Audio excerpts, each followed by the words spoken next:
RadioWeek 2026. Smart ideas for radio and audio operators.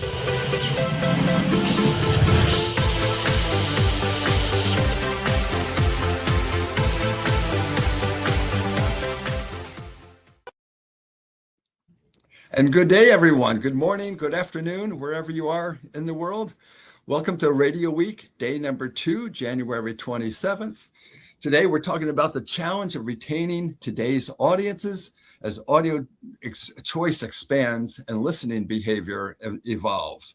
We all know what the trends are like in terrestrial radio, and we've assembled a great group of people, thought leaders and innovators around the world who are really winning their audiences. And we're going to unpack that today. Just a couple quick housekeeping items. We'd love to hear from you. So whether you have questions and even if you just want to say hi, put your name, where you're listening from or watching from in the comment section. And if you have any questions that come up at all during the hour that you want to ask, just also put them in the comments side.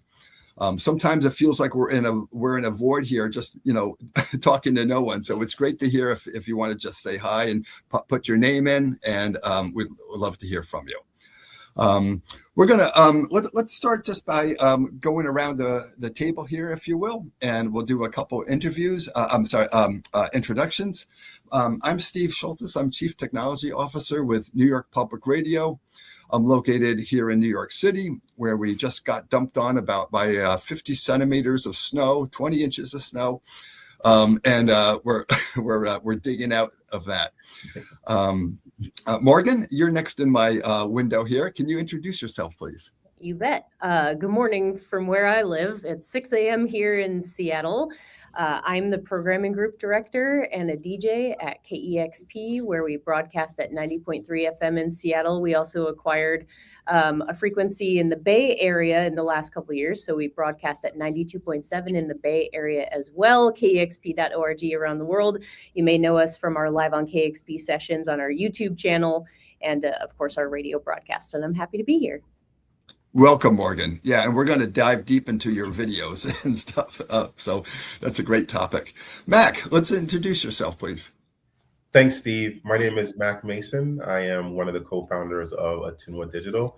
We work across African content creators, primarily located on the African continent, to get them, best-in-class streaming services. And then once their audiences are online, connecting various advertisers around the world to monetize those inventories. So that gives us quite a good perspective on what's happening, especially when it comes to traditional radio across the continent of Africa.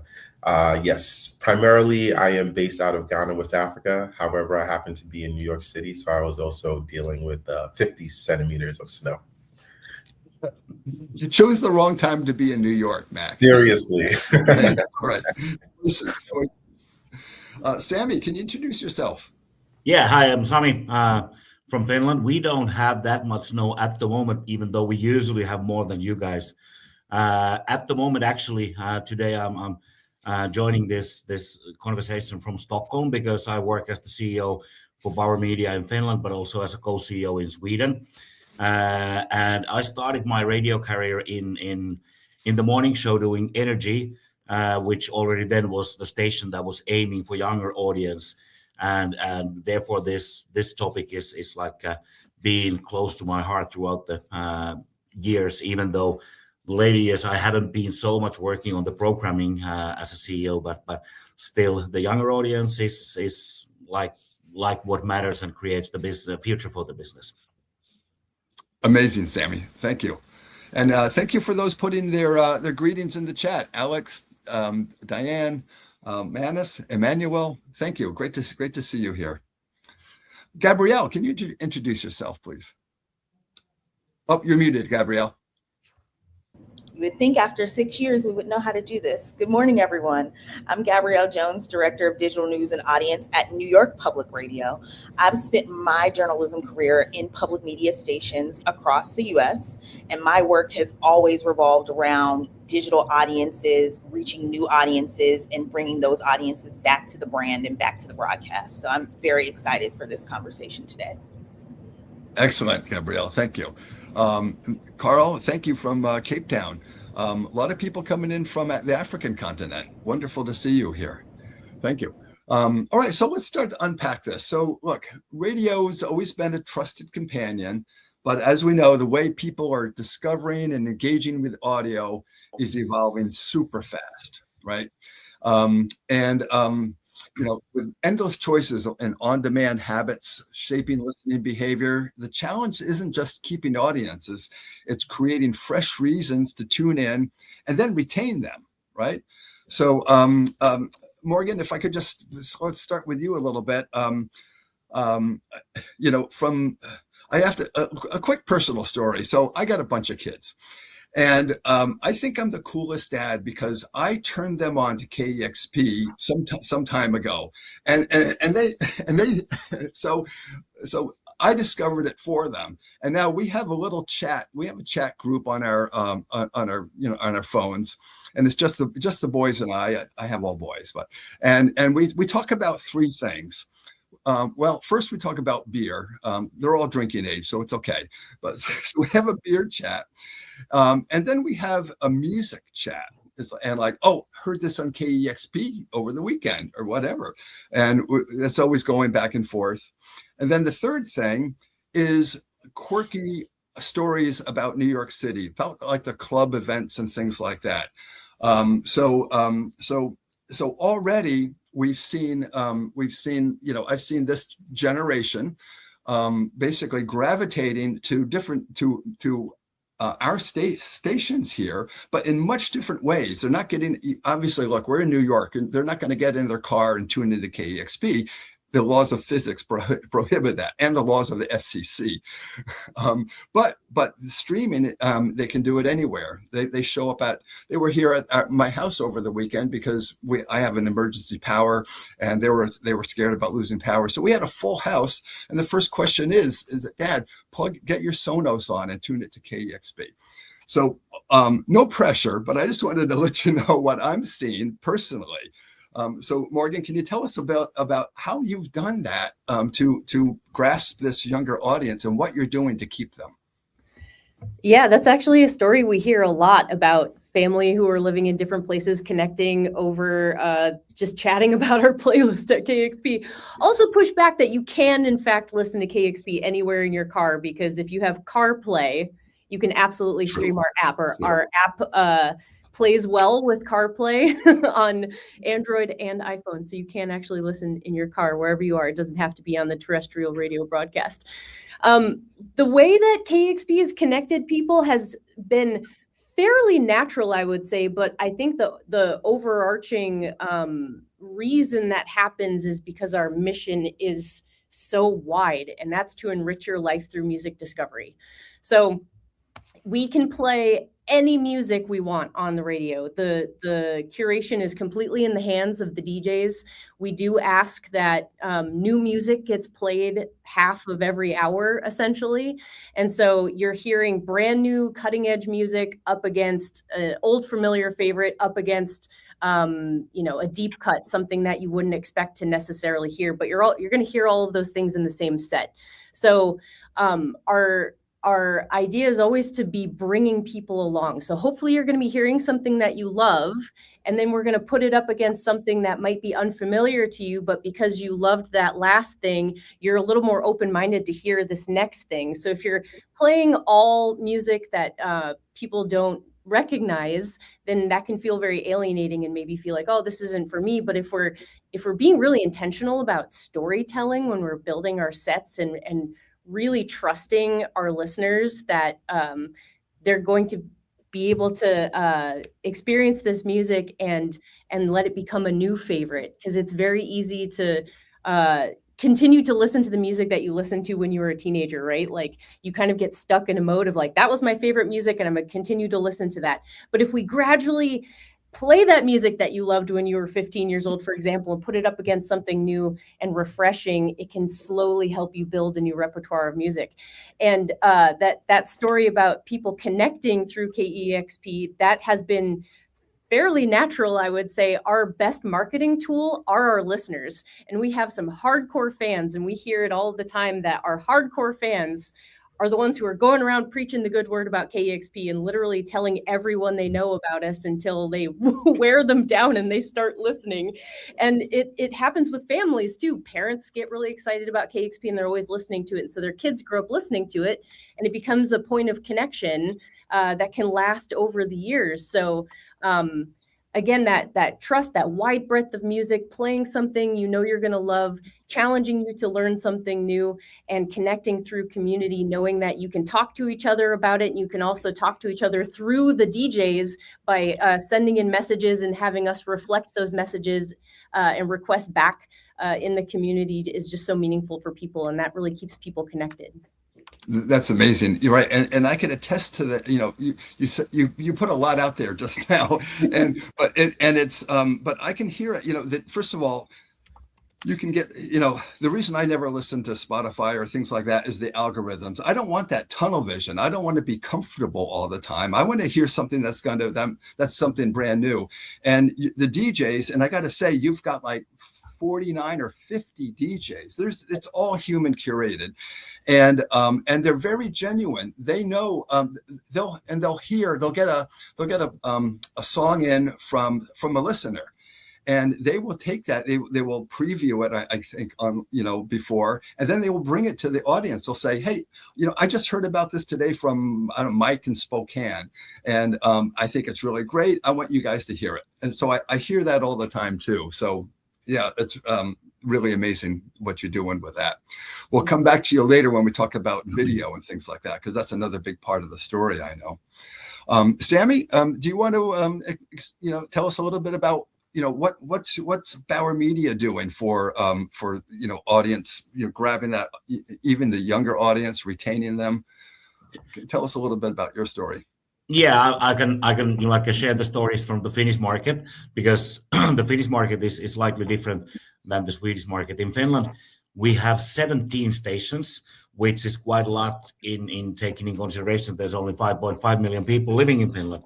But 17 stations in our portfolio, that means we have both the opportunity and the obligation to target our stations to different target groups in order the stations not to kind of cannibalize each other's too much. And for that reason, we also have like 2 stations that are more focused on the younger audiences, the ones that we are already kind of seeing as slightly problematic, as the younger audience, like I said, is not listening to radio as much as previous generations did. So there's 2 stations in our portfolio that we are aiming for the younger audience are Energy and a station called Suomi Rap. So with Energy, we have decided to, in a way, I use the term sleep with the enemy and play strong with the social media. This means, of course, being active in all relevant platforms, all the channels, and having presenters and personalities who also are having audiences in social media by themselves and are creating social media by themselves. This also means we have accepted that they might have some side businesses as social media influencers or whatsoever, where we don't have any earnings, but it's just the game we need to play in that side. But as an upside, we have also these presenters bringing their audiences for the station that are in a way new audiences for radio.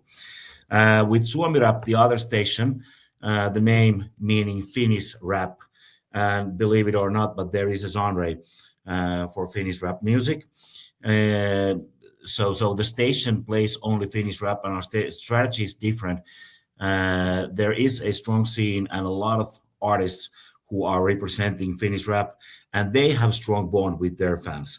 So since day one, we decided that we will create a strong bond with these artists, and have created features like Studio Live, where Finnish rap artists come to our broadcast studio. They're starting doing their songs in there, and our on-air presenters are joining them, and obviously that's shared in radio, but also in different social media things. And then one thing we have is annual Suomi Rap Gala event, where we award the best Finnish rap artists, but also present newcomers and start creating bond with those artists even before they are like radio level in that sense. So I would say strong social media is one of the strategies, and then creating the bond with the artists that are already important for the listeners. Sammy, did you say when those rap artists come on into your studio, are they they're not going live per se, but you're creating podcasts with them? They're live. They're live. They're doing their songs live on air. So and they might do like three songs live on air, and our presenters, they think they have top level rapping skills. I would say it's average or middle, but they are joining the songs and doing some doubling with the top level artists, which is something you don't hear that often. I'm not saying you always want to hear, but it's like, and it's extremely nice because also these top artists are like, yeah, it's great to have this B-level rapper supporting me, but in a way, let's do it still. So it's a nice kind of a communal thing. We're in the same rap family in those moments. Sounds like a lot of fun too. It is definitely amazing. Hey, I saw a question came up. Oh yeah, thanks for putting it back up, guys. To Morgan, just before we get too far off. Morgan, did you see the question about this? This is interesting. Yeah. I did. So our time spent listening, that's what TSL stands for, if you're not familiar. Our time spent listening can vary. From our last report, our time spent listening is about 4 hours, and that's across our broadcast and online streaming. Just anecdotally, during the pandemic, during the height of lockdown, we built a ton of audience. People discovered us because they were spending so much time at home and wanted to hear friendly human voices. And our TSL went up to about 9 hours during the pandemic, which meant that people were waking up in the morning and turning the radio on and never turning it off until they're ready for dinner to go to bed, which is pretty incredible. And then the second question here, are the tracks that we play tested? Absolutely not. We have a music director, a music direction team, I should say, a music director and an associate music director. And we get so much music sent to us passively, just from bands and from radio promo and from labels, that they spend almost a majority of their entire week just processing music that's sent to us and listening to it. And really what they're doing is filtering the best of the best for to put in front of the DJs. So they're writing reviews, they're writing recommended go-to tracks for us DJs to listen to as a first step. And they're literally adding hundreds of options into our new music rotation. And among that, each of our DJs picks only what they want to play. And so our curation is entirely in the hand of the DJ who is currently on the air. Our rule is don't play anything you don't like, but play something you like. So if a DJ is sent a track personally to their email, a minute before they go on air or while they're on air, and if they preview it and they like it, as long as it follows our FCC guidelines, because you can't play curse words on the terrestrial broadcast still, they can get it on air immediately. It's completely up to them. We trust our DJs and we trust our audience. And I can say as a listener it's so organic and so exciting, to know that, whoever, just got this in, they listen to it, they're like, I want to share it right now. It's right. Great. Okay. Yep. Love music. Right. Excellent. Thank you for the question there, Lord. Hey, switching gears a little bit to spoken word now. Gabrielle, from news and information point of view, can you tell us a little bit about, your theory and practice for grasping the younger audience, or just the audience in general, bringing them to radio if that's the case? Like I said, I know from my own kids' point of view that they send me articles all the time from Gothamist. So it's working for my family. Tell us what you're seeing and what your strategy is. Yeah, at New York Public Radio, we're kind of already set up as like an ecosystem of brands. So we have WNYC on the radio, that also exists in digital space and podcast space. And then our primary online news outlet is called Gothamist. And these two things work in tandem together. The reporters are the same reporters for both mediums. They produce digital stories and audio stories. They also help my team create social videos and email content and social media content. So really, I think connecting with new and different audiences while maintaining the ones that you have, and more importantly, teaching people to cross mediums, is about thinking about your content as a whole connected digital ecosystem where everything is working together and talking together. One of the best ways that we do this at New York Public Radio is to design verticals and segments that go across mediums. So something that has an on-air component, that has an email component, that has a social media component, and has a web component as well. We've done this with our transit vertical. Transit is some of the most popular news in New York. Just about everybody takes the subway, no matter how much money they have or don't have. It's sort of like the great equalizer. And very important. As the subway turns, the city turns. When subways aren't running, when buses aren't running, the whole world here shuts down. So seeing that transit news did really well online, we created an on-air segment about that, where every week our transit team comes on with one of our hosts and talks about the issues or great things happening in transit this week. So subway expansion, subway collapse, prices going up, going down, that sort of thing. And that vertical has an email newsletter that goes out each week, as well as an online version of this roundup, in addition to the regular transit stories that we're reporting every day. The other thing I'll say, not to leave out of this, is in-person engagement. We actually have an event coming up around our transit vertical in a couple weeks.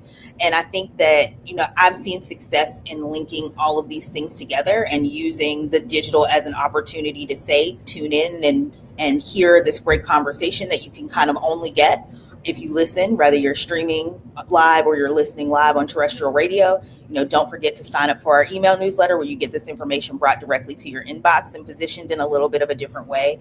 And all of this gives you the opportunity to keep up with our transit news. So, that's been pretty successful for us, so much so that we duplicated it with our local politics vertical. And soon we're going to launch a lifestyle and culture vertical that sort of does the same thing. So as opposed to digital being a place where you're giving up on your terrestrial audience, it can be an opportunity to expand your brand and bring that to new people.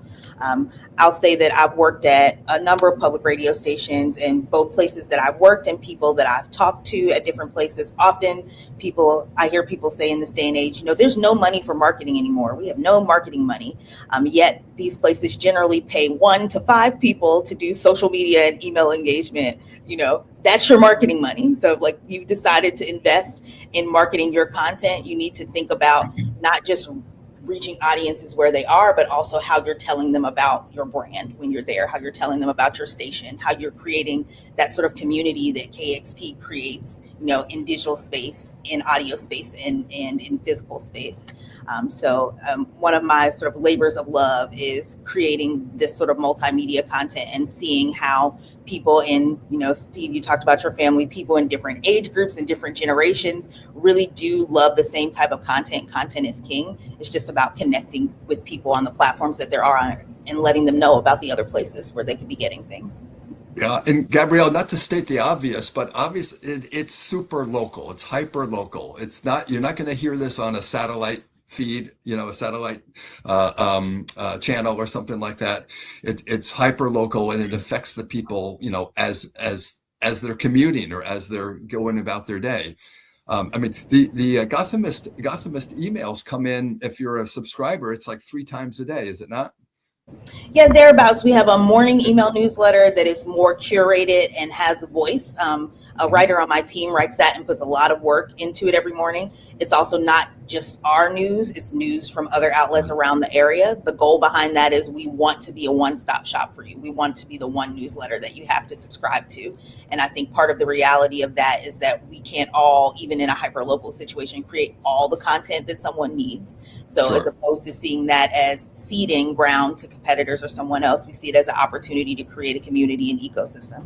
And one of the things that I love most about our morning newsletter is actually the online version. So we create sort of a blog style version of our morning newsletter every morning, and we have very active commenters on Gothamist, to the point where every once in a while we'll remind them, hey, instead of reading this online, you could get it in your inbox. And their response is like, we're not here to read your news. We're here to talk to each other about the news in our community, right? Like, they have created their own community. These folks are so loyal and so engaged that they created their own Discord channel, before we could even create one. And so that is bringing a whole new, not just generation, but like totally different demographic of users to the WNYC brand and the radio brand than would have been there without, Gothamist and those sort of digital tools as a means of discovery. Mm-hmm. Amazing story. That's great. Hey, Mac, we're going to get to you next, but first, I just a couple quick things. No First of worries. all, I do want to say thank you to RCS for sponsoring this event. Full disclosure, I'm an end user. That's a big part of our station. It's what powers the on-air delivery system for New York Public Radio. So I know firsthand what kind of company that is, and they really stand behind us, and likewise. So thank you for RCS for sponsoring this. Secondly, Sammy, I think there's this question that came up from Alex, and maybe you could just talk about that real quick before we get too far removed from what you told us before. Yeah, I mean, the question is about what's the take on creating a playlist based on trending songs on YouTube or Spotify. And 25 minutes ago, I would have started the answer by saying that, well, we all know that radio has played important role in presenting music and new artists and new songs for the audience, but this is not the case anymore. But I've been extremely inspired by Morgan and the way you're presenting how your station is doing it. So because you're taking radio back to its original roots in order to be a extremely strong creator. I would say what we're doing, we're checking what is trending on YouTube, what's trending on Spotify, but we all the time we kind of need to understand that list is corrupted in many ways. It is corrupted by the algorithms that they use, and it's also corrupted by the heavy users that are nowadays listening the same song over and over like 20 or 40 times in a row. So we kind of need to know that. I would say those lists are used just to double check that nothing doesn't get like bias. So we kind of if something is trending, we should check that, okay, this is trending, and let's investigate a bit more. But are we using those playlists and their kind of lists to kind of create our own playlists, in the sense of what's trending in Spotify is not going to our A list per se, that it's trending there. So we're checking it, we're using it, but we are not really relying on that one. Mm-hmm. Great answer. Great. So Mac, let's turn to you now. So you've heard a lot of innovative ideas and what people are executing on to innovate their stations and to bring audience about. All this takes money to pay your DJs, pay your infrastructure. How are you supporting stations from your services and ad insertion and things like that? Thanks, Steve. So I don't want to necessarily speak about Africa as a monolith, because obviously we are a continent of 54 countries. However, there are certain things that ring true across the continent. We are the fastest growing continent. The majority of the population is under the age of 21, and that is also increasing. Traditionally, we've been very much so oral based in terms of how we pass down messaging from generation to generation. And three, still radio is king in terms of what advertisers decide to do for their budgeting. Yes, there are some constraints, of course, but nevertheless, when you think about the split between TV and radio, oftentimes radio is number one in terms of consumption, right? So kind of just setting the tone for that. For the markets that I really want to touch upon, I'm going to say Ghana, Nigeria, Kenya, because those are our top three markets, and just kind of sharing examples from those spaces. So yes, there have been some pressures in terms of budgets for traditional radio. And, during the COVID period really brought on an opportunity to now get digital audiences tapped in, and more so the leadership at these traditional media companies to buy into the fact that digital is in fact the future. are actually the present, and that they need to spend a lot more time concentrating on how they build their digital audiences, especially around the youth. So first and foremost, it's meeting them where they are, right? So the youth primarily are using social media to congregate and engage. So obviously, you have to be able to ensure that the content that you're presenting is available everywhere for consumption, right? You can't just limit it to your website or mobile application, but you have to be able to also identify popular areas on social media where they can come and consume the content as well. Secondly, what content is most engaging for them? So now we're seeing podcasts. Traditionally, it had been, recording on-demand content and making it available for podcasting. That's what a lot of the news media groups were doing. And then they realized that, okay, for the youth populations, that yes, they may inherit their parents' listening habits and listen to the stations because it was just what was playing around. Well, what content can we create specific for them?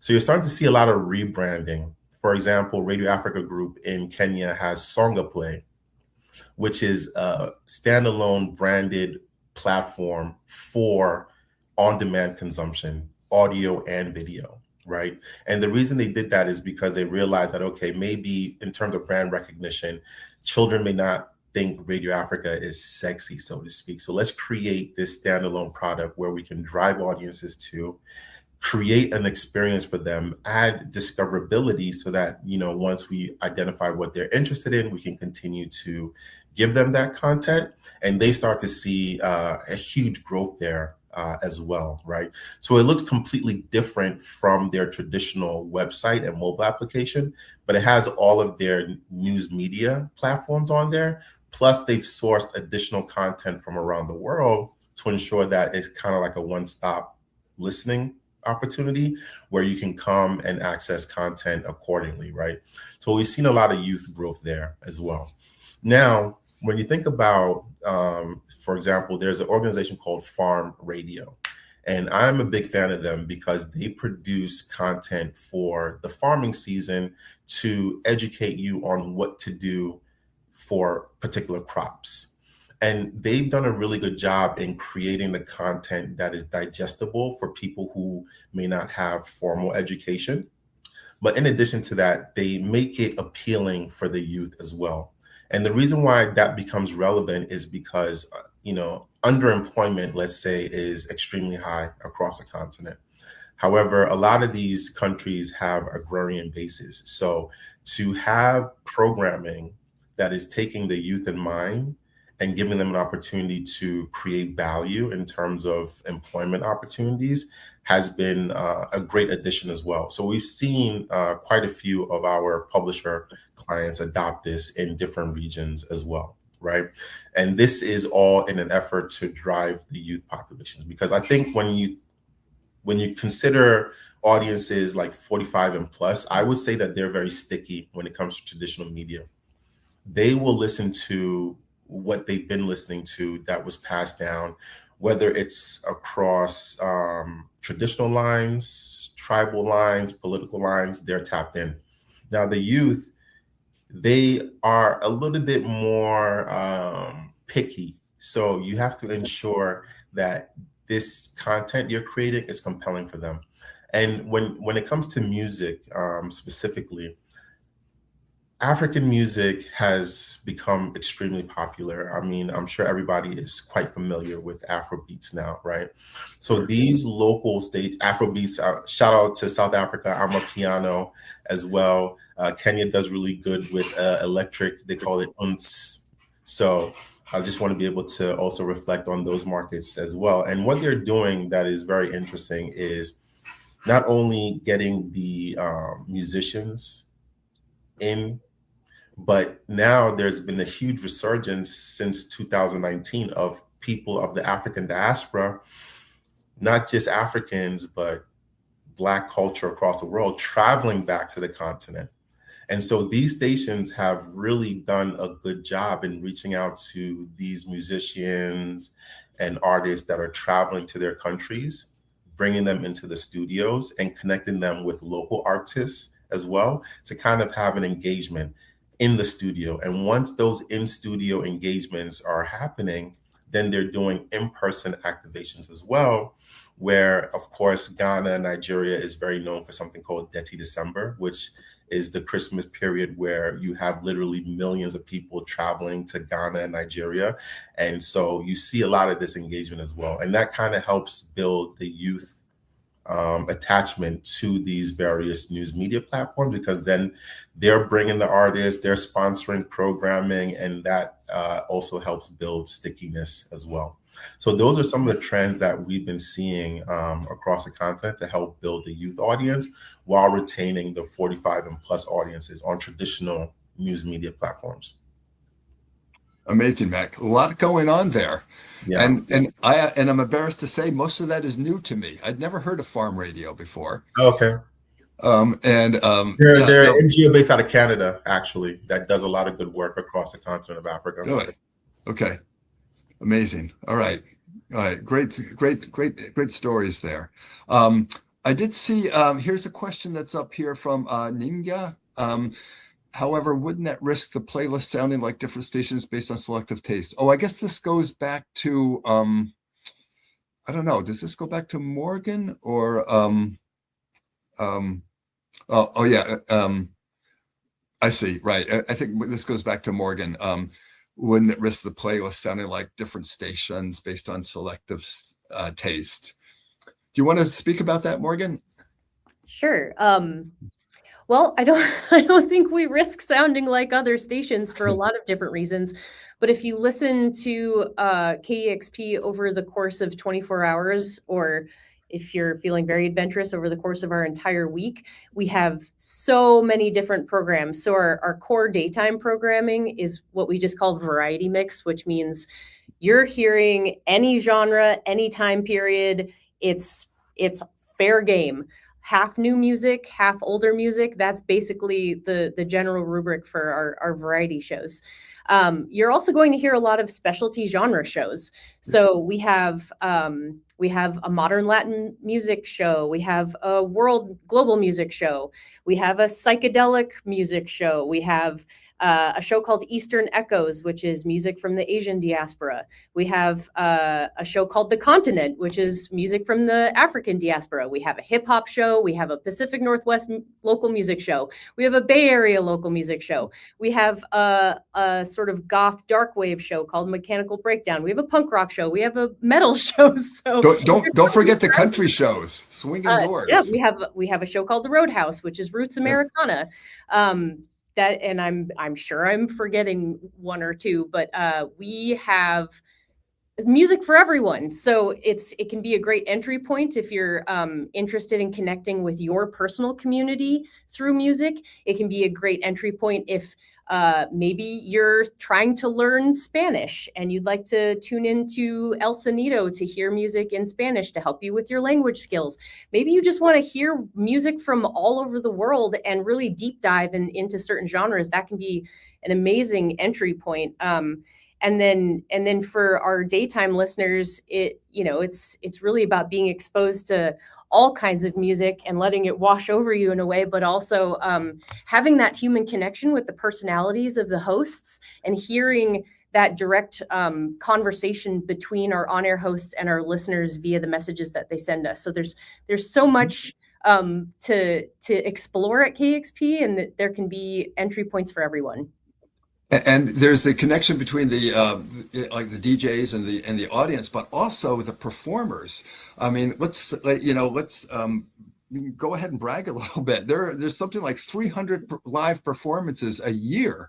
That's like almost one a day. I'll tune in during the middle of the day, and it's the midday show, and now there's a band that's showing up. I just came back from the NAMM show in LA, the National Association of Music Merchants, 60,000 musicians basically.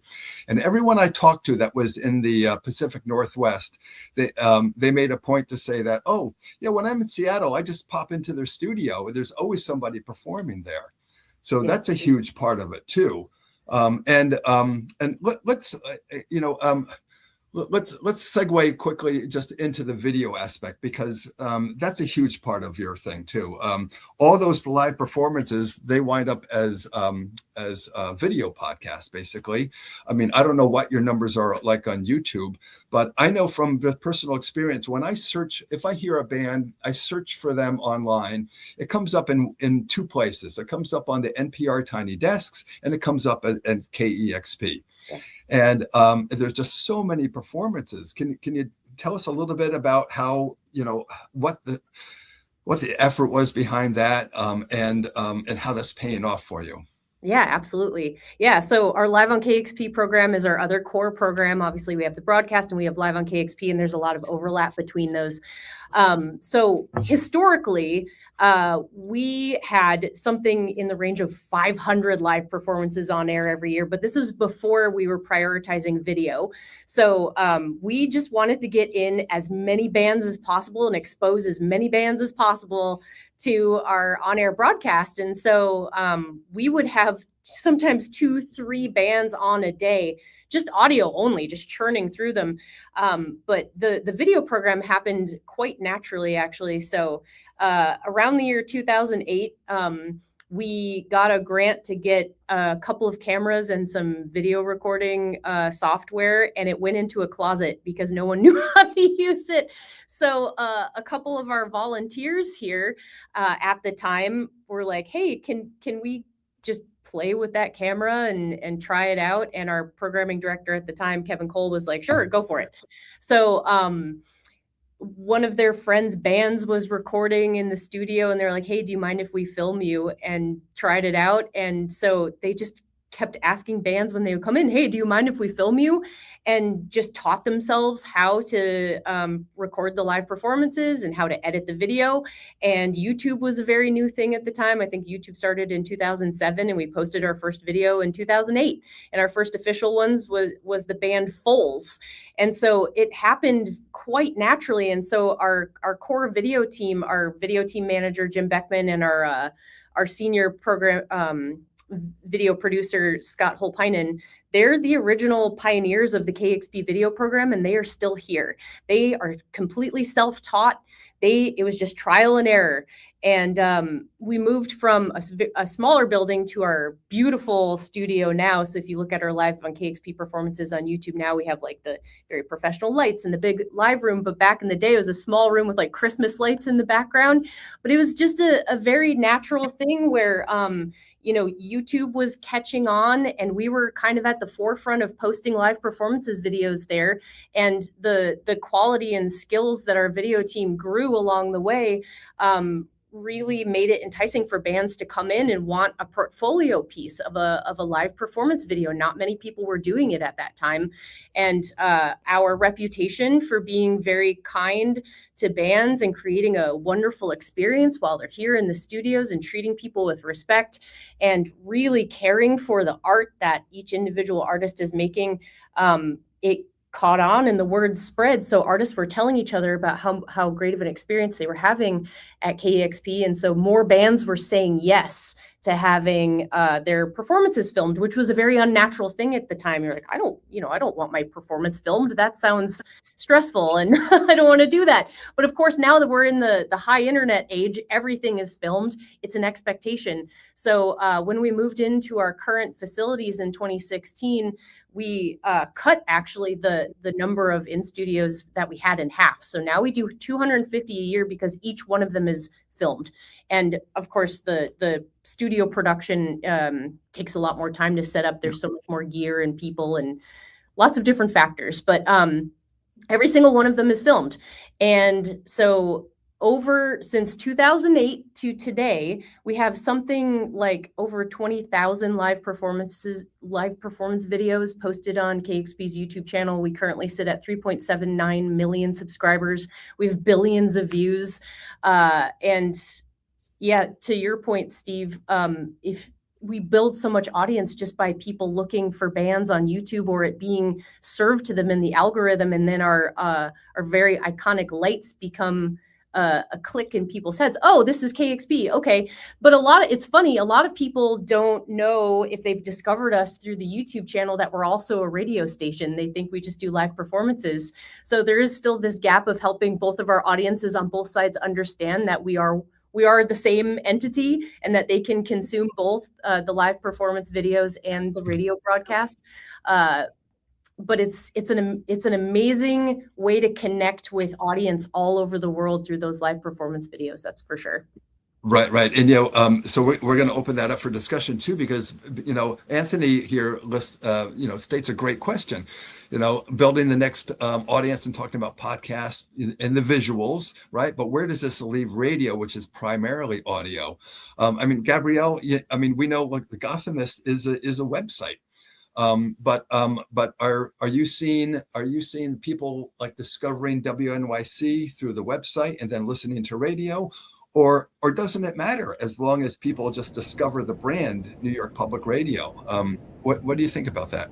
Yeah, I would say a little bit of both. First, I'll say that, I can see digital tools move the needle on air or across other platforms.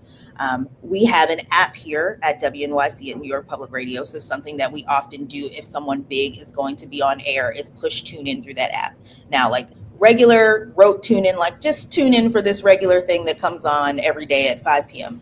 That I have not seen be super successful across digital platforms across my career. But when something big is happening, like Inauguration Day here in New York City, we had a new mayor that lots of people across the country and the globe were excited about. The conversion rates on our app, generally the click-through rate is about 3%. For something like that, the click-through rate is like 7 or 8%. That's like 100,000 people who are often streaming us through a digital platform. That is something that takes infrastructure and money. But if you have the ability to set up a live stream, I suggest that you do that. We can see that movement across the board, and it goes both ways. When we do that transit segment that I talk about every day, we encourage people to sign up for the newsletter, and that is the primary driver of sign up growth for the newsletter. So there are like specific ways that you can do messaging on social media and online with sort of trackable URLs, so you can kind of see what your conversion rates are.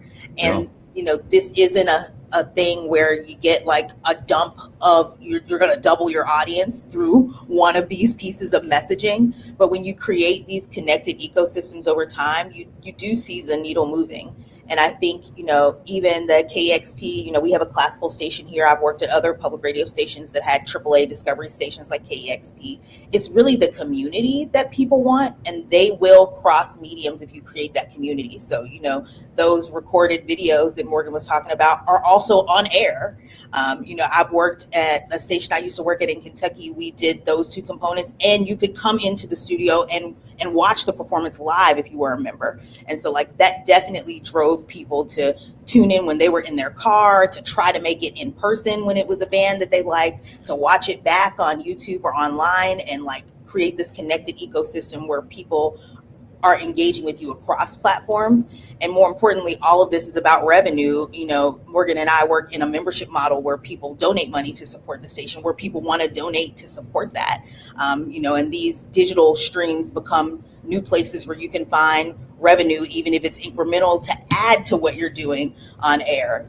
I'm sure KEXP has been on YouTube for a long time. I'm sure their monetization is pretty good. We are been invested in video and growing our YouTube audience. This past year we grew from 3 million, 5 million views. These sorts of things are things that help build up audio infrastructure and give you other means to even promote and market your on-air destination.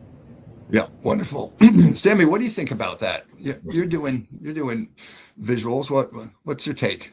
Yeah, I'm answering this from the personal point of view, in a way that sometimes I'm watching something from the big screen, and at the same time I scroll the news or social on my phone. So basically what I find out is, actually, though I'm saying I'm watching it from the big screen, I'm actually listening the content from the big screen. So basically I would say from the radio business perspective and from the audio business perspective, we are strong in this game, since if there's no visuals with the audio, that's still radio or that's still podcast. But if there's no audio with the visuals, that's actually nothing. So basically, I would say this creates a great opportunity. but the basics is like built on the podcasting or the radio content, and it's spiced up with the visuals. Sure. And look, just from my perspective of terrestrial broadcast, we were an innovator with HD radio back, in 2000. And so for us, we always strive to put rich media out there, because about 60% of the vehicles in New York City, that's like 4.5 million cars, have HD radios now. So we want to make sure that we have the logos up. We want to make sure on our classical station that we have album art showing. Then on WNYC and the News and Information channel, we want to make sure that we have segment level metadata up in the car radio, because we realize that we're competing against Spotify, CarPlay and Android Auto and Satellite XM, and they're all rich with media. So we have to really basically compete to get that visual attention in the dashboard to level the playing field there too. So visuals are important even in terrestrial broadcast. I see there's a question that came up here. I saw a question that went by in French, and I think Philippe, you might have in the back end, you might have translated it. This is the one, right? How can music be used as a hook, a reason to listen to radio programs? Anybody want to take that? I'll just open that up. I'll say before the music experts chime in, something that I think is interesting is that even in the news and information space, people get captivated by the music that they hear in the background. There is a particular piece of rote music that we play over a segment that we have every week, and literally every week we get an email from somebody saying, "What is that music?" Really? Certain national shows in particular that I think that are well known for their background music. Marketplace is a pretty popular show on public radio in the United States. It is often known for its music, and part of the reason people tune in is to hear those things going together. So I'll turn it back over to the music experts, but I'll say even in that space, the entire oral experience is part of it, and people don't want to just hear talking. There is some connectivity and even ways to signal what's going on in popular culture and in the world. For some of these older institutional American public radio shows, I think it is one of the ways that they signal younger people, we see you, because they're playing artists that younger people are listening to, even just in the interstitial music in the background. Sure. Even on the show called Marketplace, which is a daily show about business and the market. And you immediately know if the stock market is up or down by the type of music they play. They play one of two songs, and it's an upbeat song if it's up, and it's a slow ballad if the market's down. So, but anybody else want to comment on the music as a hook?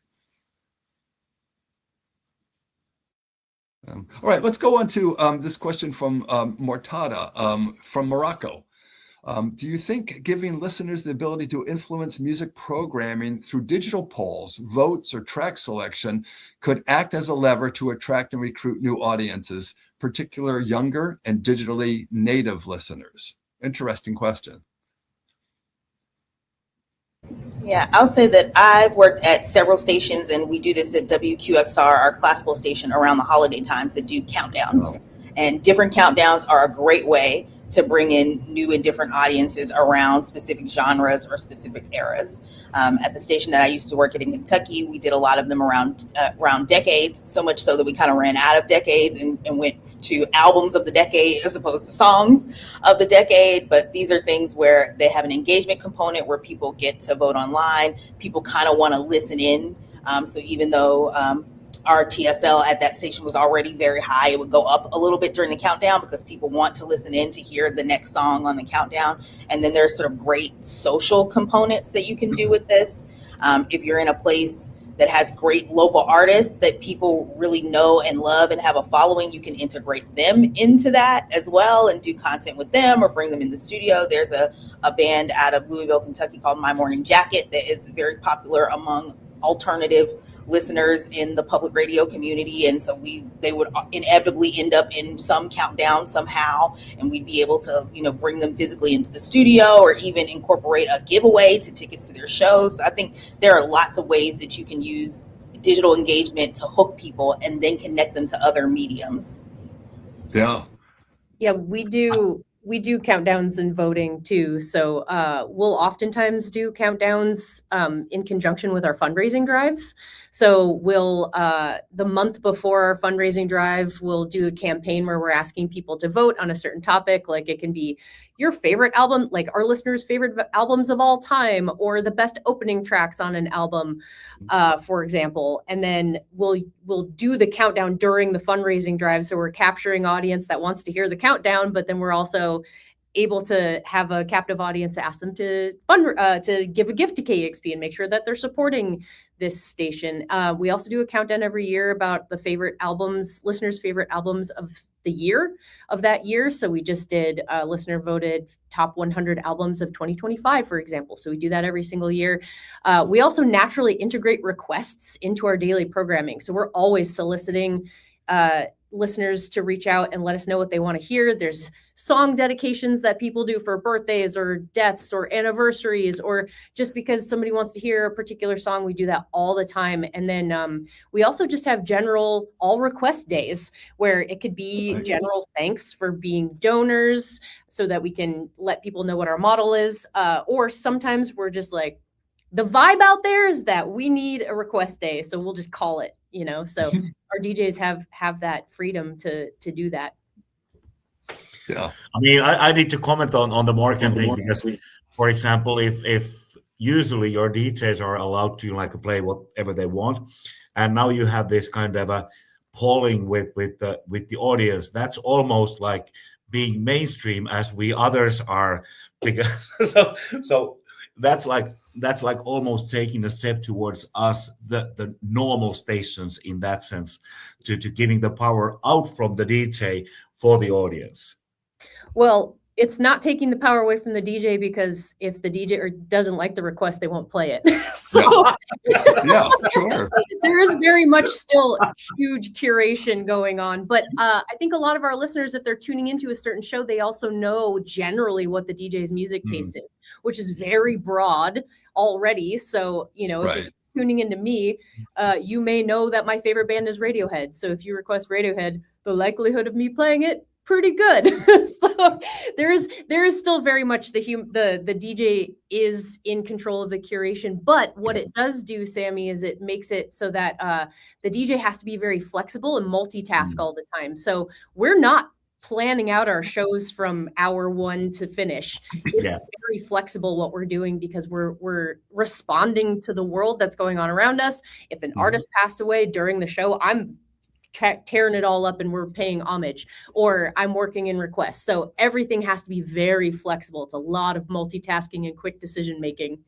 Yeah. And if I could say one thing about the homage, I remember when Ozzy Osbourne passed away that day, and they didn't just play Black Sabbath all day long, but you played, Turnstile, you played all these different bands that were influenced by Black Sabbath. Yep. And it was all day long, and it was immediate. Once the word was out, it was like, yep. Forget the playlist. And I don't know how you curated so many, because it wasn't that obvious, how you curated so many tunes and music that was, from the influence there, but it was quick and it filled the entire day. So our DJs have encyclopedic knowledge of music. And we also have, especially in the daytime, we have producers who are working alongside our daytime DJs. And so if something happens like that, the producer's immediately researching and adding music to our system and just getting resources to the DJ's fingertips immediately. Also, our listeners, again, are like giving us tons of ideas, especially when it passed away. Yeah. We get tons of feedback from our listeners and integrate that too. Sure. And we look, we're coming close to the time here, but I want to make sure we don't miss the point. We've talked about apps. Everybody's talked about apps, but I got to say, let's, state the obvious. Those are completely important. And the KEXP app, you don't know how many times I'm working on a project in the basement. I have the station on. I hear something that comes across. It's like, wow, what is that? I got to look that up later. I'll take a screenshot of my phone so I can get I look at the playlist on the app. The app is so full of metadata. It's like an encyclopedia. It's like a Wikipedia of that artist for that day, or for that song. And so, I think everybody should, pay attention to your apps too for that audience engagement. You don't have to take screenshots, Steve. You can hit the heart button and it creates a list of your favorites. So you've made your own playlist. That's a great point. Yeah, I'm a little old school on that, but I have to come back to that. Thank you for the reminder. Listen, we're coming close to time. We've been told we can go over a little bit because it's a very intriguing conversation. And I think between Morgan and Sammy, I think you've even got a show in the works here that you're collaborating on. So great use of the hour here. If I can choose the music. Okay, then you're a DJ. Okay, get that CEO title out of the way. We're gonna. Okay. Well, we are coming to the top of the hour. Before I forget, I want to give another thanks to RCS for sponsoring this day. Really incredible conversation here. We're going to, for those who can stay, we're going to go just a little longer and just to kind of wrap up because there's a interesting question here. And then I think we'll wrap up if you guys can stay. So let's see, what are the thoughts on radio stations creating playlists that sit on streaming platforms like Spotify, etc.? The idea is to overlay digital on traditional media. The lure of artists to radio was that they can discover me, but how discovery happens on a lot of streaming platforms. Is it viable to have radio stations create playlists on those platforms? And if they can, what is it to say that these streaming platforms don't showcase those playlists? Interesting. There's a combination of playlist to go into Spotify.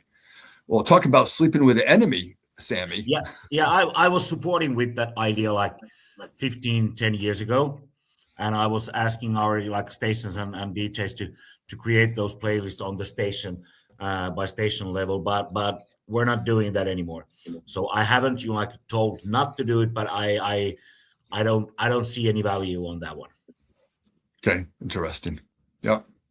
Anybody else? Okay, here's another question. Other side. Real quick.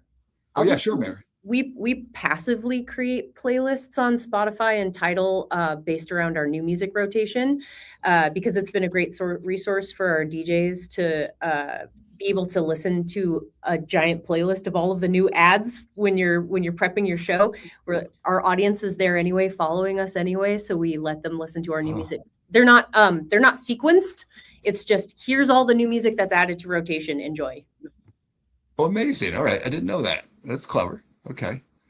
Looks like a last question here on another side of the coin. What is the biggest thing you have stopped doing in the last 12 months, last year, because it looked good on paper but did not move audience or money? Interesting question. What the biggest thing you have stopped doing?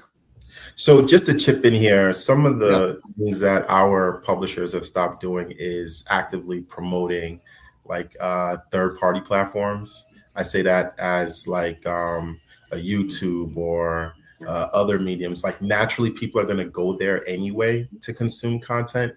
But before, it would be very easy for one of their presenters to say, yeah, if you want to listen to more or find out more about the story, go to our Facebook page or whatever else may have you. Whereas now they're more actively promoting their own and operated websites and mobile applications, right? And they're starting to see incremental audience growth there. Plus, there are more exclusive pieces of content that you can find on their owned and operated platforms versus what they generally make available on third-party platforms. So that's one strategy that we've seen that has been working for some of our publishers. Interesting point. Okay. I think I need to go with this question to my content director and hope that there's something they stopped doing. But obviously they haven't told me because that actually has been a mistake. So I'm not aware. Okay. Right. Oh, well, Morgan, here's a question directed to you. Is all this content being monetized? What is the listenership and who is the core target market? We don't have a target demographic. We are for everyone. I know that sounds crazy, but it's working for us and we love it. Is all this content being monetized? So we are a nonprofit. So we do primarily fundraising drives. So 60% of our entire revenue comes from individual donors. So we have dedicated 2-week-long fundraising drives, and then a day drive in the summer. And that brings in about 60% of our revenue. We have sustaining memberships, so we call those amplifiers. That's our ongoing gift program. So we have something in the range of 24,000 amplifiers.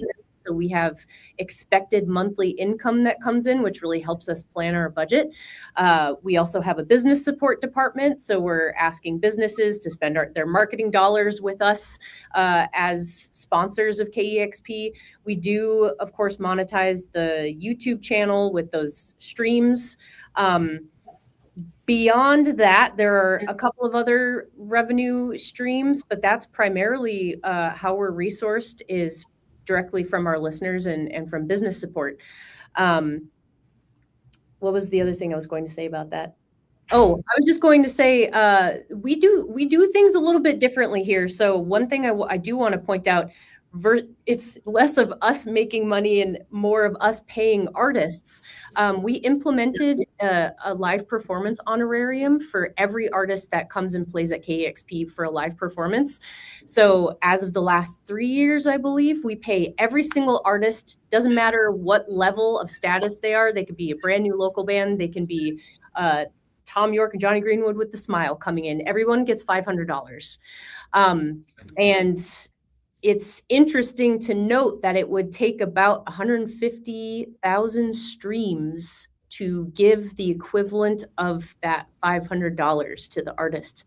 So we're really trying to be good stewards of our donors' resources and pay it forward as much as possible to the community and to artists, because it's unfortunate that in the world, being a musician is not considered a real career. And we want to flip that script and make sure that people understand that it is a job and they deserve to be paid for it fairly. Mm-hmm. I did not know that, Morgan. That's amazing. Great. And that's a great metric about the 150,000 streams in Spotify. Yeah, it's like, I could be off on that, but it's something ridiculous like that. I bet it's right on. Right. All right. We have one last question, then we're going to break. In an environment of endless entertainment options, what is the new reason to tune in that actually resonates with younger audiences? I mean, if I may say something on this one, I don't think it's the new reason. I mean, don't take it the wrong way, but we should also, in addition to analyzing all the threats that there are, to be able to analyze all the strengths we have. I mean, it was in the 70s that cassette tapes were blamed that they are killing radio. In 90s, the same was said about the CDs and later the music streaming. And I mean, music TV, MTV made a band called Buggles famous, as they had the song called Video Killed the Radio Star. Mm-hmm. Well, it didn't. And we all know what happened to MTV. So what I'm saying here is that in the industry, SWOT analyses, we should remember there are always these other boxes also than just the threats. And I would say radio, as it is a unique medium with variety of strengths. And if we don't see those strengths that we have, if we don't believe in those strengths, and if we don't play our game by our strengths, then the question is, should we even be in this business? Mm-hmm. Great answer, Sammy. And content is king, right? So the quality of your content really determines your audience share ultimately, right? So you bet. From our point of view, it's really human connection. I think there's a huge disconnect from community. And people are realizing that coming back to radio, the way that KEXP does it, I'm speaking from my point of view anyway, is a way to connect with community and be among humans. And we also, we don't ignore what's going on in the world. So you can tune in to a lot of commercial radio stations or other media outlets or Spotify or whatever, and there's no reflection about what's going on in society. There's no reflection about an artist who's passed away, for example, about what's going on with ICE in Minnesota. But we have the ability to speak to all of those things through music, of course, and through channeling our listeners' messages and really actively taking the pulse of how our community is feeling. And we hear time and time again that that's something that people gravitate to KEXP for, is that human connection where they don't feel crazy. They're seeing other humans in the world experiencing what they're experiencing, whether it's something mundane, not mundane in bad way, but just like slice of life, like somebody passing away. We have music days that are dedicated towards grief, for example. We have a Music Heals Day that's dedicated towards mental health, where we're asking people to send in their stories related to those topics and picking a song that helped them move through that process. So just witnessing humanity and having it through the filter of music has meant so much to people. And I don't think that's ever going to go away. That's what people crave. Yeah. And that was that. Yeah, go ahead, Gabrielle. I would say people want content that's useful to them, right? So don't think about just what you're putting out there for the sake of putting out there, but how does it make a difference in someone's life? Rather you're creating that community that Morgan is talking about, whether you're giving people a space or a vehicle to process their emotions, whether you're giving them information about how they can get to work today on the train or not, or like what policy is happening in their community, and not just from some 30,000 foot wonky perspective, but how it affects their daily life, what it will mean for them. I think those are always things that people come back for, no matter what. You bet. Well, listen, we're going to apologize to anybody who's got other questions. We're going to close for now. We're 10 minutes over. I think we could go on for another hour, but this has been such a great panel. I think everybody, Morgan, Mac, Gabrielle, Sammy, thank you, RCS, for putting this together, and Omar, Philippe, Marguerite in the background running the questions. Thank you, everybody. What a great panel. Really some amazing takeaways from this group. So everybody, thank you for your time. Have a great rest of your week, and thanks again. Bye, everybody. Thanks for tuning in. Bye. Bye-bye. Radio Week 2026. Smart ideas for radio and audio operators.